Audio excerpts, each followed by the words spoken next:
சீமான் அவர்கள் வெறும் 5% வாக்குத்தான் வாங்குவாரு அடுத்த 2026 தேர்தலில் அப்படின்னு சொல்லிட்டு ரங்கராஜ் பாண்டே அவர்களோட கருத்து கணிப்புல சொல்லப்பட்டிருக்கு அப்படின்றது ஒரு முக்கியமான விஷயமா இருக்கு.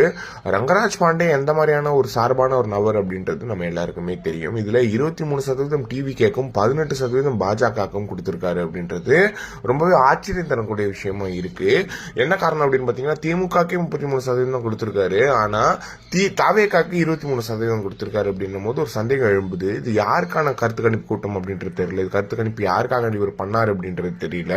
எனவே இவ்வளவு மோசமா ஒரு கருத்து கணிப்பு பண்ண முடியுமா அப்படின்றது இருக்கு. சீமானுக்கு 5% கொடுக்கறதுக்கு உங்களுக்கு இவ்வளவு காண்டு சீமானவர்கள் மேல அப்படின்றதுல இருக்கு. 8% வாக்கு வாங்கியிருக்காரு இல்லையா, அந்த 8% வாக்கு சீமானவர்களுக்கு தான். அதுக்கு மேல வாங்குறாரான்றதுதான் பேச்சு. ஏன்னா இந்த வாட்டியும் சரி அடுத்த வாட்டியும் சரி 8% கன்ஃபார்ம்டு.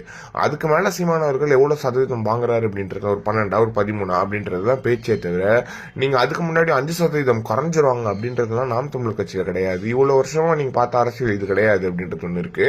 ரங்கராஜ் பாண்டே இன்னும் தமிழ் தேசிய அரசியல் புரியலையோன்றது ஒண்ணு இருக்கு. ஏன்னா இது கருத்தால உருவாக்கின கூட்டம் அப்படின்றது ஒண்ணு இருக்கு. இது சும்மா சினிமா பிரபலங்களுக்காக விழுந்த ஓட்டோ அப்படின்ற மாதிரிலாம் கிடையாது.